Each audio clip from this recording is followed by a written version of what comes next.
Everyone, मैं अनीता कुमावत एक बार फिर से आप सभी का एस्टेक एकेडमी में हार्दिक स्वागत और अभिनंदन करती हूँ। एस्टेक एकेडमी आज आपके लिए कुछ धमाकेदार यहाँ पे प्रस्तुति लेके आया है जिसका नाम है संडे शिक्षण। क्या संडे शिक्षण? बस आपको इतना करना है कि पूरी मेहनत के साथ, पूरी शिद्दत के साथ इस वीडियो को शुरू से लेके अंत तक देखना है।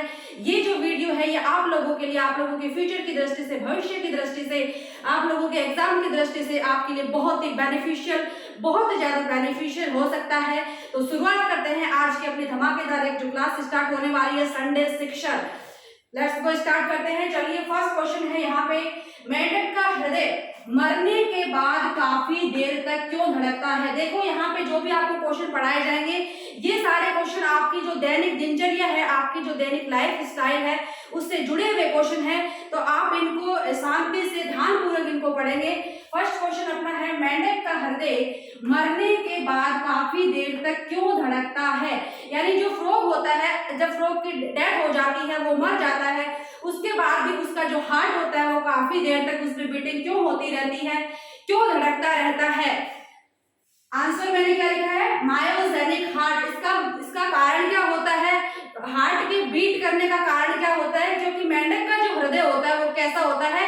मायोजेनिक हार्ट होता है। अब आप लोगों के दिमाग में आ रहा है कि मायोजेनिक हार्ट क्या होता है? भाई अपन ने तो अभी तक यही सुना है कि हार्ट जो है वो हार्ट है, अपन ने नहीं सुना कि हार्ट के भी टाइप्स होते हैं। तो देखो, जो हार्ट होता है वो क्या होता है? दो प्रकार का होता है। मैं थोड़ा सा आपको यहाँ पे समझा देती हूँ। हार्ट जो होता है वो दो प्रकार का होता है। कौन कौन से होते हैं? एक तो होता है न्यूरोजेनिक हार्ट। कौन सा होता है? Neurogenic heart. और सेकंड जो आपको अभी बताया गया है मायोजेनिक हार्ट। कौन कौन से हार्ट बताए मैंने? Neurogenic heart and myogenic heart. देखो, न्यूरोजेनिक हार्ट क्या होता है? यहाँ पे वर्ड क्या निकल रहा है? न्यूरो। न्यूरो यानी न्यूरॉन्स। न्यूरो वर्ड से यहाँ पे कौन सा वर्ड निकल रहा है? न्यूरॉन्स। और न्यूरॉन्स क्या होती है? तंत्रिकाएं। यानी ऐसा हार्ट जो न्यूरॉन्स या तंत्रिकाओं से मिलकर बना होता है क्या कहलाएगा? Neurogenic heart. और ऐसा हार्ट, देखो यहाँ पे वर्ड क्या निकल रहा है? मायो। मायो से क्या वर्ड निकल रहा है? मसल्स। क्या वर्ड निकल रहा है? मसल्स। यानी ऐसा हार्ट जो मसल्स या पेशियों का बना होता है क्या कहलाता है? Myogenic heart. तो ये जो न्यूरोजेनिक हार्ट है, अगर उस हार्ट को, जैसे कॉकरोच का जो हार्ट होता है वो न्यूरोजेनिक हार्ट होता है, न्यूरोजेनिक हार्ट को अगर अपन उसकी बॉडी से निकाल के कुछ समय के लिए बाहर रख दे तो क्या होता है? उसमें पंपिंग बंद हो जाती है। हार्ट जो होता है वो बीटिंग मतलब बंद कर देता है, बीटिंग उसमें बंद हो जाती है। लेकिन मायोजेनिक जो हार्ट है ये क्या होता है? पेशियों का बना होता है। अगर हार्ट को एनिमल की बॉडी से निकाल कर बाहर रख भी दिया जाए तो कुछ सेकंड के लिए उसमें क्या होती रहती है? पंपिंग होती रहती है। हार्ट बीटिंग क्या होती है? कंटिन्यूअस थोड़ी देर के लिए उसमें चलती रहती है। तो मेंढक का हृदय मरने के बाद काफी देर तक क्यों धड़कता है? इसका रीजन क्या है? कि मेंढक का जो हृदय होता है, फ्रॉग का जो हार्ट होता है वो क्या होता है? मायोजेनिक हार्ट होता है। यहाँ तक क्लियर स्टूडेंट्स? मेंढक का हृदय मैंने कैसा बताया? Myogenic heart. अब देखो सेकंड क्वेश्चन अपना क्या है? सेकंड क्वेश्चन क्या लिखा है मैंने? What is a autotomy? Autotomy क्या होती है? देखो क्या होती है ऑटोटॉमी। अभी आप लोग देख रहे हैं कि गर्मियों का मौसम चल रहा है, अपने घर में क्या होती है? जैसे छिपकली निकल के आती है ना, तो आप लोग देखते हैं कि छिपकली जैसे ही निकलती है आप उसे मारने के लिए दौड़ते हैं। और कभी कभी क्या होता है, जैसे आप छिपकली के पीछे पड़ जाते हैं उसको मारने के लिए, तो अचानक से क्या होता है, आप देखते हैं कि आपने जैसे ही छिपकली को मारा उसकी जो पूंछ होती है वो अलग हो जाती है। और आपको क्या लगता है कि ओह, मैंने छिपकली की जो पूंछ है वो क्या है? मैंने तोड़ी है, मतलब मेरे आक्रमण से क्या हुई? छिपकली की पूंछ टूट गई है। जी नहीं, ये आपकी पावर के कारण नहीं टूटी है, आपके प्रहार के कारण नहीं टूटी है। छिपकली ने क्या है? अपनी इच्छा से उस पूंछ को छोड़ दिया है। इस प्रोसेस को क्या कहते हैं? ऑटोटॉमी। क्या बताया मैंने? Autotomy defence process in lizard. यानी ये जो प्रोसेस है ऑटोटॉमी क्या है? एक डिफेंस प्रोसेस है जो लिजार्ड या छिपकली में पाया जाता है। छिपकली क्या करती है? अपना जो शत्रु होता है उसको भ्रमित करने के लिए क्या कर देती है? अपनी पूंछ को छोड़ देती है। और आपने देखा होगा कि जो छिपकली की जो पूंछ होती है वो दोबारा उस छिपकली में आ भी जाती है। क्यों आ जाती है? क्योंकि छिपकली की पूंछ में क्या पाया जाता है? रीजनरेशन यानी पुनरुद्भवन की क्रिया पाई जाती है, जिसके कारण जो छिपकली होती है उसमें क्या हो जाता है? पूंछ वापस से आ जाती है।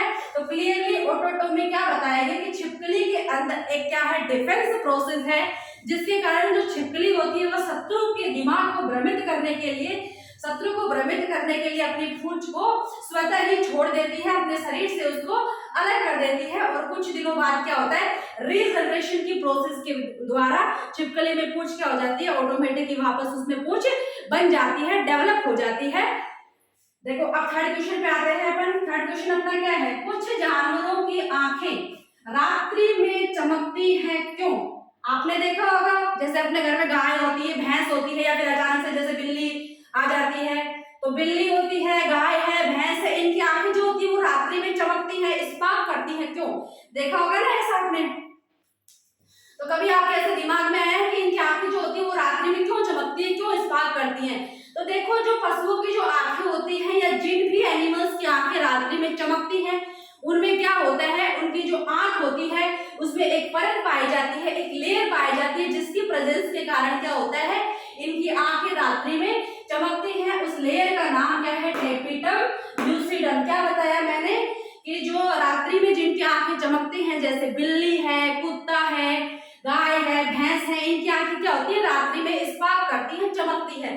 तो इसका रीजन क्या है, इनकी आंख में पाई जाने वाली जो टेपिटम ल्यूसिडम होती है, वो जैसे ही इस पे लाइट पड़ती है, जैसे ही इस पे प्रकाश पड़ता है, इससे वापस लाइट क्या होती है, रिफ्लेक्ट होती है और एक वहां पे चमक उत्पन्न करती है। इसीलिए जो जानवरों की आंखें होती है वो रात्रि में चमकती है। अब आप ऐसे सोच रहे हैं कि आपने देखा कि पहाड़ों पे जैसे अपना एक जीव मिलता है, जुगनू। जुगनू जो होता है वो भी क्या होता है, रात्रि में चमकता है ना। तो जो जुगनू है उसमें चमकने का कारण टेपिटम ल्यूसिडम नहीं है। मैं आप लोगों को यही क्लियर कर देती हूँ कि जुगनू के अंदर क्या होता है, लेसिफर प्रोटीन होती है और उस लेसिफर प्रोटीन के कारण जुगनू की जो पूरी बॉडी होती है वो ही क्या करती है, स्पार्क करती है, चमकती है। तो क्लियर स्टूडेंट्स यहाँ तक।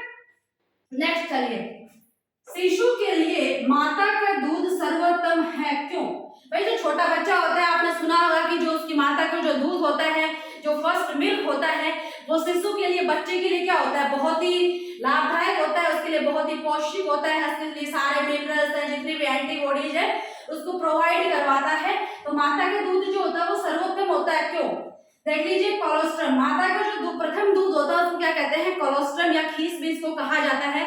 बहुत बार कंपटीशन में पूछ लिया जाता है कि जो माता का जो प्रथम दूध है, फर्स्ट मिल्क जो सीक्रेट होता है, उसे क्या कहते हैं, कोलोस्ट्रम होते हैं, कोलोस्ट्रम कहते हैं। अब देखो कोलोस्ट्रम में क्या होता है, बहुत सारी एंटीबॉडीज होती हैं जो शिशु को क्या करती हैं, विभिन्न बीमारियों से लड़ने के लिए प्रतिरक्षा प्रदान करती है, उसकी इम्यूनिटी को बढ़ाती है। जो बच्चा होता है उसको प्रोटीन्स है, मिनरल्स है, आयरन है, इन सब चीजों की पूर्ति कौन करता है, कोलोस्ट्रम के द्वारा होती है। और जिन बच्चों को माता का ये जो प्रथम दूध होता है, कोलोस्ट्रम अगर नहीं मिल पाता है, तो वो बच्चे क्या हो जाते हैं, भविष्य में कुपोषण के शिकार हो जाते हैं। उनकी जो ग्रोथ होती है वो सही से नहीं हो पाती है, फिजिकली और मेंटली वो क्या हो जाते हैं, वीक हो जाते हैं, फिजिकली मेंटली उनकी ग्रोथ नहीं हो पाती है। समझ में आ गया यहाँ तक? 5 नंबर का क्वेश्चन देखिए अपना, रात्रि के समय पेड़ों के नीचे क्यों नहीं सोना चाहिए? बताएं मुझे, रात्रि के समय पेड़ों के नीचे क्यों नहीं सोना चाहिए? भाई जैसे सिटी के अंदर तो नहीं होता है, गांव में क्या होता है मोस्टली कि जैसे अपना जो खेत वेत होता है, जैसे अपनी खाली जगह होती है, तो गर्मियों में जैसे पेड़ के नीचे चारपाई डाल के सो जाते हैं ना। तो कभी कभी आपने देखा होगा कि रात्रि के समय पेड़ों के नीचे ना सोने की सलाह दी जाती है। और आपने ये भी देखा होगा जैसे रात्रि में पेड़ के नीचे कोई सो जाता है। आपको एक बड़ा ही इंटरेस्टिंग फैक्ट बताती हूँ, जैसे रात्रि में पेड़ के नीचे कोई सो जाता है तो सुबह जैसे ही उठता है तो उसका जो मेंटली जो संतुलन होता है वो बिगड़ जाता है अचानक से। तो लोग क्या करेंगे, आप लोग क्या करेंगे, उसे किसी झाड़ फूक वाले बाबा के पास लेके जाते हैं ना कि भाई रात में बाहर सोया था, पता नहीं कोई भूतनी का इस पे असर हो गया और मतलब इसकी जो मानसिक स्थिति है वो बिगड़ गई है। तो उसका जो फैक्ट जो होता है, उसका जो एक्चुअल रीजन होता है वो कोई भूतनी नहीं होता है। उसका एक्चुअल रीजन क्या है, CO2। कैसे CO2? क्योंकि प्लांट्स जो होते हैं वो दिन में कौन सी प्रोसेस करते हैं, जैसे ही उन्हें सनलाइट मिलती है कौन सी प्रोसेस करते हैं, फोटोसिंथेसिस की प्रोसेस करते हैं। और फोटोसिंथेसिस की प्रोसेस में क्या होता है, प्लांट CO2 लेते हैं और O2 को छोड़ते हैं, तो उस O2 को अपन काम में ले लेते हैं। लेकिन रात्रि में क्या होता है, प्लांट्स के अंदर क्या होती है, रेस्पिरेशन की प्रोसेस तो चलती रहती है, क्योंकि फोटोसिंथेसिस तो दिन में लाइट की प्रेजेंस में होता है, सनलाइट में होता है, तो फोटोसिंथेसिस तो बंद हो गया। लेकिन रात्रि में क्या होती है, रेस्पिरेशन की क्रिया चलती रहती है, जो सेम ह्यूमन के समान होती है। यानी रात्रि में पेड़ अपने रेस्पिरेशन में क्या करते हैं, ऑक्सीजन लेते हैं और CO2 छोड़ते हैं। अब अपन वहां पे सो रहे हैं पेड़ के नीचे, तो अपन लोग भी क्या कर रहे हैं, CO2 छोड़ रहे हैं, ऑक्सीजन ले रहे हैं, और पेड़ भी क्या कर रहा है, ऑक्सीजन ले रहा है, CO2 छोड़ रहा है। तो वहां पे पेड़ के नीचे का जो इन्वायरमेंट है, वहां का जो स्पेस है, उसमें कौन सी गैस की मात्रा बढ़ जाती है, CO2 की मात्रा बढ़ जाती है, और CO2 के कारण अपना जो मानसिक संतुलन होता है वो क्या होता है, बिगड़ जाता है। मानसिक संतुलन क्या हो जाता है, थोड़ा सा इसमें बिगड़ जाता है। इसीलिए रात्रि के समय पेड़ों के नीचे क्यों नहीं सोना चाहिए, क्योंकि पेड़ के नीचे क्या होती है, CO2 की, रात्रि में CO2 की अधिकता हो जाती है, और उससे अपनी जो मेंटली जो पोजीशन होती है उसमें चेंजमेंट आ सकता है, उसमें कुछ विकृतियां आ सकती हैं, उसमें विकार आ सकता है। लास्ट अपने क्वेश्चन की ओर चलते हैं। इंसेक्टिवोरस प्लांट इंसेक्ट को क्यों खाते हैं? नाम तो सुना होगा ना, इंसेक्टिवोरस प्लांट यानी कीट भक्षी पादप। ऐसे प्लांट या ऐसे पादप जो इंसेक्ट को खाते हैं, छोटे मोटे जो कीट पतंगे होते हैं, इंसेक्ट होते हैं, उनको खा जाते हैं। अब देखो जो प्लांट होते हैं वो भी क्या होते हैं, कार्निवोरस हो गए ना, भाई कार्निवोरस तो हो गए ना, कीटों को खा रहे हैं तो मांसाहारी हो गए। तो इंसेक्टिवोरस प्लांट जो होते हैं वो कीटों को क्यों खाते हैं?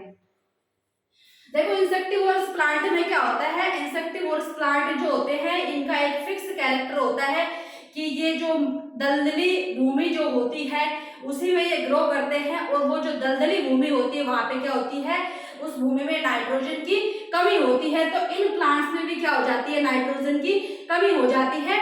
तो ये अपनी नाइट्रोजन की कमी को पूरा करने के लिए किसको खाते हैं, इंसेक्ट्स को खाते हैं। इंसेक्ट के डाइजेशन के द्वारा या इंसेक्ट के पाचन के द्वारा ये अपनी जो नाइट्रोजन की कमी होती है उसको पूरा करते हैं।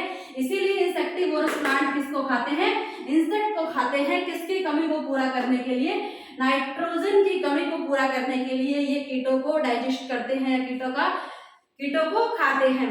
तो आप लोगों के लिए अपनी जो क्लास है इसके अंदर अपन यहाँ पे संडे शिक्षण के अंदर आपको पता है 6वीं क्वेश्चन यहाँ पे अपन डिस्कस करने वाले हैं। आप लोगों के लिए एक क्वेश्चन रहेगा मेरा, कल की क्लास में आने से पहले मैं उन बच्चों के यहाँ पे नाम लूंगी पहले जिन्होंने इसका सही आंसर दिया है। तो आप लोगों का क्वेश्चन यही है कि आप मुझे ये बताइए कि इंसेक्टिवोरस प्लांट होते कौन कौन से हैं।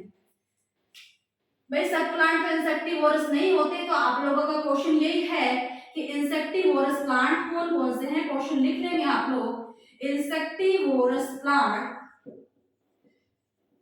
कौन से हैं। जितने भी इंसेक्टिवोरस प्लांट है आप मुझे उनके नाम बताइए। कल की क्लास जैसे ही स्टार्ट होगी मैं उन बच्चों के पहले नाम यहाँ पे लूंगी जिन्होंने इस क्वेश्चन का आंसर सही दिया है। तो आज की ये जो अपनी क्लास है संडे शिक्षण की ये जो क्लासेज हैं, अगर आप लोगों को पसंद आती हैं तो आप इन्हें लाइक कीजिए, शेयर कीजिए और सब्सक्राइब कीजिए। Thank you.